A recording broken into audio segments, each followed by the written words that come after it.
Electric conduction through the metal is called the metallic or electronic conduction, and it is due to the movement of electron. The electron conduction depend on the nature and structure of metal, the number of valence electron per atom and temperature. It decreases with the increasing of temperature. याद रखिए कि metallic conductor में जितना ज़्यादा current pass करते हैं या जितना उसके अंदर हीट देंगे उतना इलेक्ट्रॉन ज़्यादा फ्री स्टेट में होंगे और उसकी कंडक्टिविटी ज़्यादा होगी।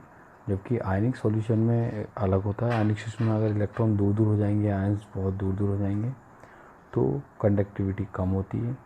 यानी इलेक्ट्रॉन जितने पास पास रहेंगे और इलेक्ट्रॉन जितने पास पास रहेंगे, जितने ज़्यादा नंबर में रहेंगे, उसकी कंडक्टिविटी उतनी ज़्यादा होती है।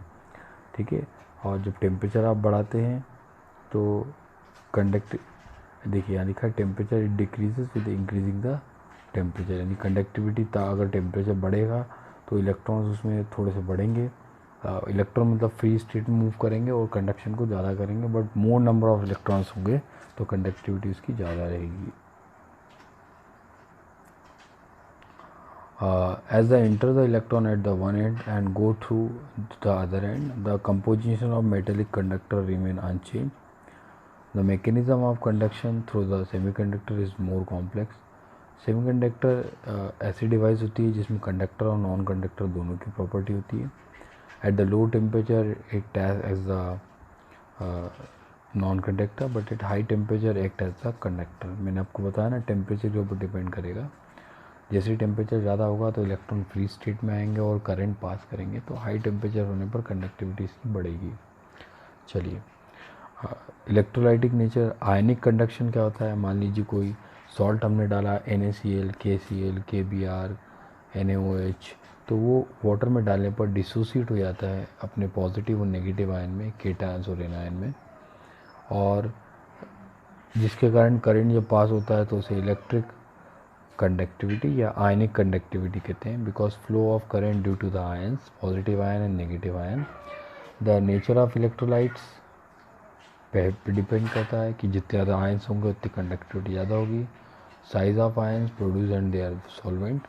साइज़ अगर बड़ा होगा तो कंडक्टिविटी कम होती है, लेकिन साइज़ अगर छोटा होगा तो मोर नंबर ऑफ आयंस प्रोड्यूस होंगे जिसके कारण कंडक्टिविटी ज़्यादा होगी। अगला, the nature of solvent and viscosity. ज़्यादा कॉम्प्लेक्स या ज़्यादा कंसनट्रेट सॉल्यूशन होने पर कंडक्टिविटी कम होती है और डाइल्यूट सॉल्यूशन होने पर कंडक्टिविटी ज़्यादा होती है, क्योंकि उनके बीच पाए जाने वाला जो अट्रैक्शन फोर्स होता है solute solute, solvent solvent, solute solvent and solvent solvent के बीच में बहुत ज़्यादा होगा तो आयंस ईजिली मूव नहीं करेंगे। अगला, द टेम्परेचर सेम।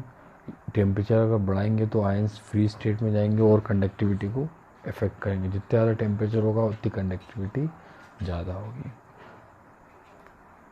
देखिए आगे, मेज़रमेंट ऑफ कंडक्टिविटी। कंडक्टिविटी को मेज़र करने के लिए व्हीटस्टोन ने एक स्ट्रक्चर दिया था जिसे व्हीटस्टोन ब्रिज कहा गया। इसमें देखिए जनरली एक डायग्राम दिया है, इसमें उन्होंने बताया है कि व्हीटस्टोन ब्रिज कैसा होता है। आयनिक सॉल्यूशन में दो फेज़ होते हैं। फर्स्ट फेज़ होता है passing direct current DC change the composition of the solution, ये। और दूसरा फेज़ होता है solution can not be connected to the bridge like a metallic wire और सॉलिड कंडक्टर। तो जो फर्स्ट डिफिकल्टी की, तो हमेशा उसमें DC करंट पास होगा। मान लीजिए DC करंट नहीं हुआ तो कैसे काम करेगा। और दूसरा जो था वो ये था कि उसे सॉल्ट ब्रिज से आसानी से कनेक्ट नहीं कर सकते। तो इन दोनों प्रॉब्लम को उन्होंने शॉर्ट आउट किया। फर्स्ट प्रॉब्लम को तो उन्होंने DC करंट की जगह AC करंट पास किया, और सेकेंड प्रॉब्लम को उन्होंने जो करा था नॉर्मल, सेकेंड प्रॉब्लम को उन्होंने कुछ इस तरीके से डिज़ाइन किया था स्पेरिकल शेप में ब्रिज को, ताकि उसमें करंट को पास कर सके, ब्रिज को आसानी से कनेक्ट करा जा सके।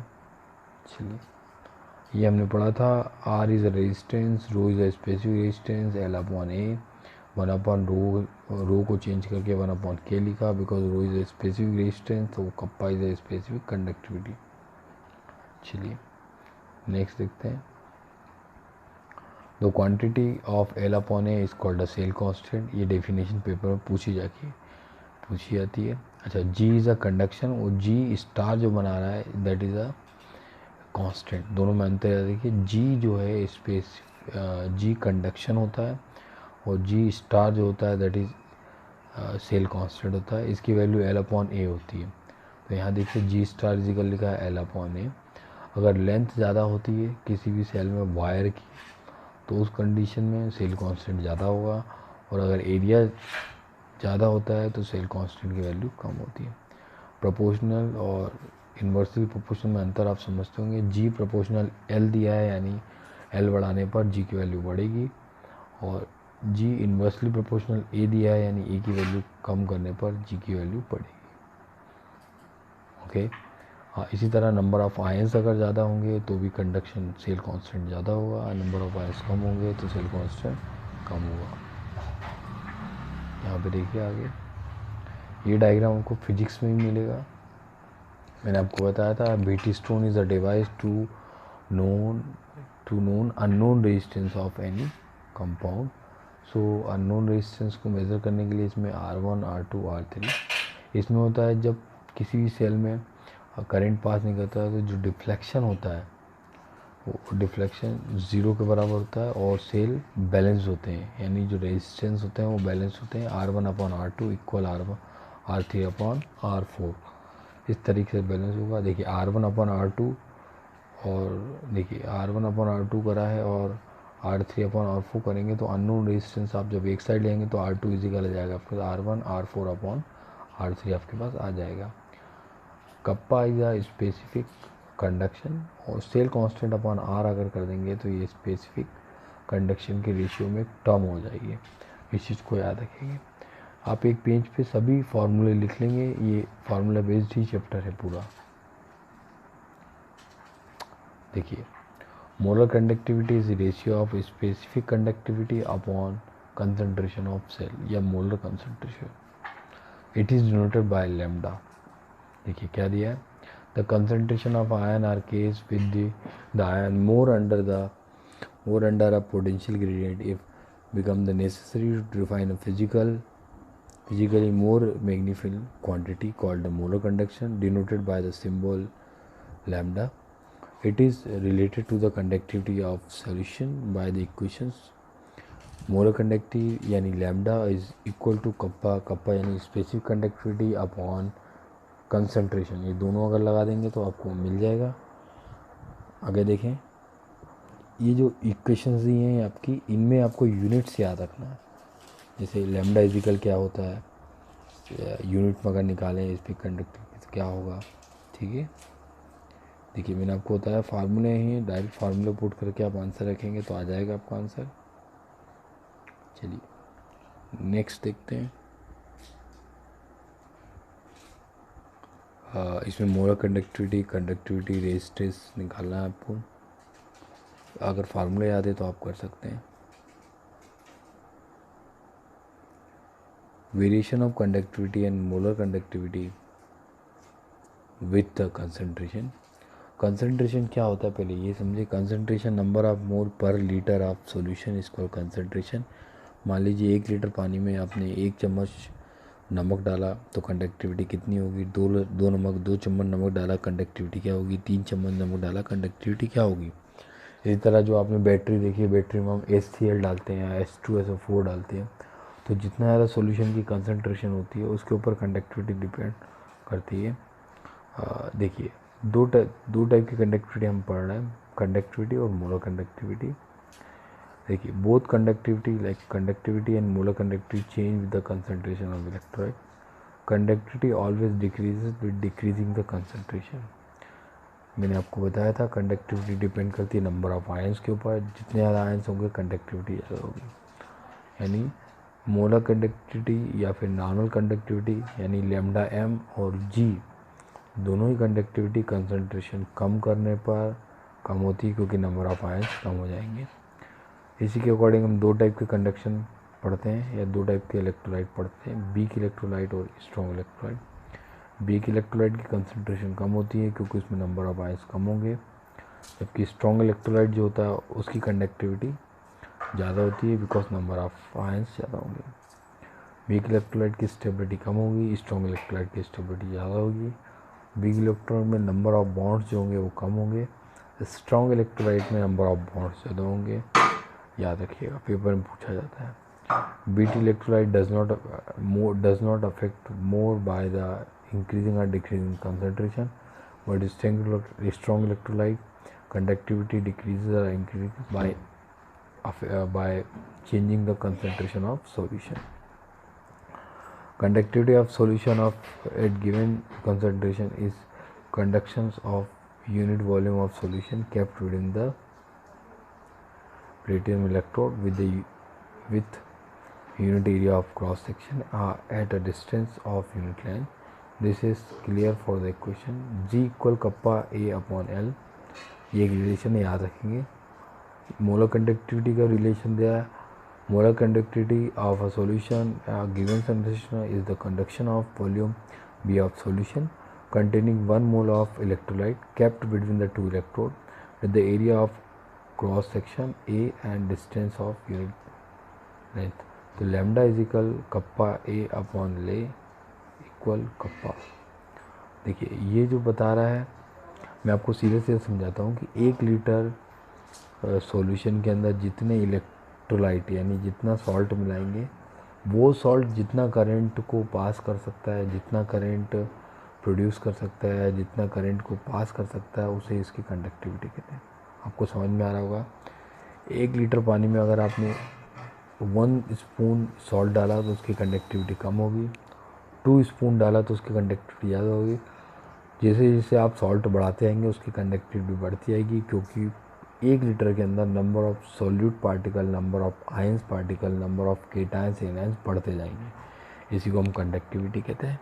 इसी तरह मोलर कंडक्टिविटी भी मोल्स माने 1 चम्मच को आप मान रहे हैं कि मोल्स के लिए, जैसे NaCl होता है 35.5 ग्राम का 1 मोल है, इसी तरह 71 ग्राम 2 मोल्स, 105.5 ग्राम जो है आपका 3 मोल्स हो जाएगा।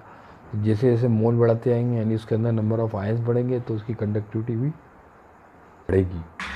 ओके, तो molar conductivity increases with decreasing in the concentration, है ना। अच्छा, molar conductivity increasing with decreasing concentration, अब ये क्या बोल रहा है, ये आप समझिए कि 1 लीटर सॉल्यूशन में अगर हमने सॉल्यूट मिलाते जा रहे हैं तो कंडक्टिविटी बढ़ेगी, बट अगर स्पून 1 स्पून शुगर है 1 लीटर वॉल्यूम है पानी का, आपने 1 लीटर को 2 लीटर कर लिया, 2 लीटर को 3 लीटर, यानी अब हम सॉल्यूट को नहीं बढ़ा रहे हैं, वो अगर हम सॉल्वेंट को बढ़ा रहे हैं तो कंडक्टिविटी कम होगी।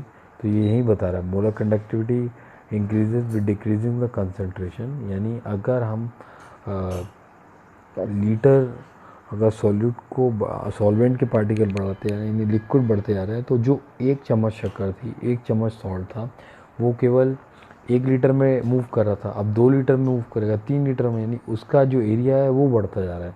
तो यहाँ पे यही बता रहा है कि molar conductivity increasing decreasing the concentration, यदि सॉल्वेंट आप बढ़ाते हैं तो उसकी कंसंट्रेशन जो है डिक्रीज़ होगी, उस समय जो पार्टिकल है उसकी मूवमेंट ज़्यादा एरिया में होगी और कंडक्टिविटी बढ़ेगी। ओके, आगे अगर देखें, व्हेन द कंसंट्रेशन अप्रॉच 0, यानी अगर हम सॉल्ट के अंदर इतना पानी ऐड कर दें कि उसकी कंडक्टिविटी ऐसी माना जाए कि वो उसके लिए मूवमेंट हो ही ना, उस कंडीशन को बोलते हैं limiting molar conductivity. Limiting molar conductivity lambda m के ऊपर जब 0 टाइप का कुछ लगा देंगे, लैम्डा नॉट एम अगर लिखेंगे, it is known as the molar conductivity limiting. तो स्ट्रॉन्ग इलेक्ट्रोलाइट जो होता है वो कम्प्लीटली डिसोसिएट हो जाएगा और वीक इलेक्ट्रोलाइट कम्प्लीटली डिसोसिएट नहीं होगा। तो इसके लिए कोलरॉस ने एक लॉ दिया था जिसे लिमिटिंग मोलर कंडक्टिविटी लॉ कहते हैं एट द इन्फिनिट।